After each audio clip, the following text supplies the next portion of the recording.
market. Now, the global men's fashion market is growing at a faster rate than women's wear and is expected to reach $480 billion a year by 2019.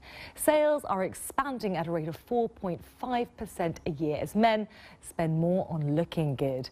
And with me here in the studio is designer Ozwald Boateng. He made his name in menswear at the age of 27 when he became the youngest tailor to open up shop on London's iconic Savile Row. He's dressed the likes of Will Smith and has been recognised by the World Economic Forum as a young global leader. Many thanks for joining us here in the studio, Ozwald. So why is men's fashion wear booming globally at the moment?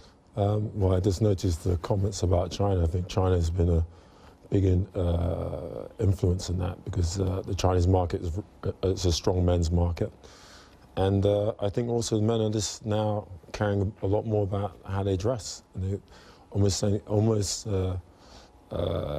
taking the same level of interest as women do in clothing. So, it's great. Yeah, men are finding ways to express themselves through more than just their ties and their socks. Exactly, absolutely. You, of course, are known for your iconic and very distinctive, very vibrant suits. You were creative director of Givenchy from 2004 to 2007. Mick Jagger and Jude Law, their fans. What is it about the suit that you think is so important to men? For me, the suit is it's almost like the first piece of clothing for a man, you know, something that relates to the whole concept of the suit of armour. And I feel like when you have a suit that's well cut and well structured around your form, it's probably the most flattering piece of clothing you can wear.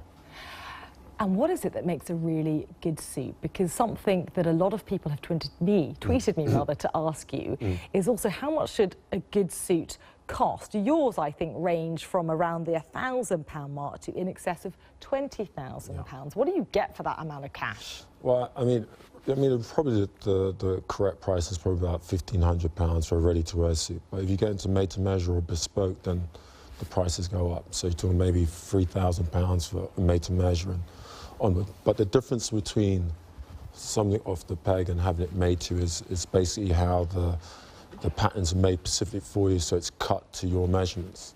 So it's more personalised. Okay. That's between the difference between made-to-measure and ready-to-wear. So bad news for all of those people trying to get away with something under about £500 or something. Well, no, I think the thing is it's always worth investing in one well-cut suit for yourself as a man, without questions, because there's always the occasion for that suit. Okay. The world of fashion has changed hugely over the past few years, hasn't it? Particularly with the huge success that we've seen in online sales, particularly at the luxury end of the market. Back in 2011, you talked about wanting to have about 100 stores globally. I think since then, your strategy has changed hugely. Am I right in thinking that? Yeah, absolutely, because the need to have as many stores is not necessary with online now. I mean, you know, I've been in the business quite a long time. I've seen the business, it's been a couple of decades, and I've seen the business change. And the online business, in terms of luxury, was in the early years, it wasn't clear that it was going to work. But now, with the success of Net-a-Porter, you now know that luxury can be sold online, and so the need to have that same retail footprint is not the same. You still have sort of developing markets, like in Africa and other regions around the world, where the traditional retail structure still works, but in the more developed markets, the online opportunity is fantastic.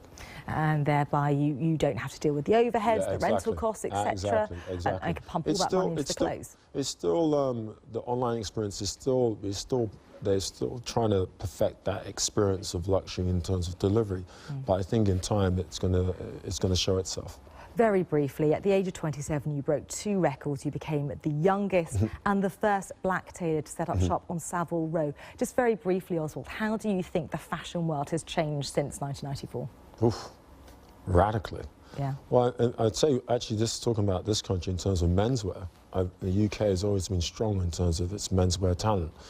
But it's never had a platform for menswear designers to actually show their collections. And when I first started, I had to take my collection to Paris and to get recognised globally.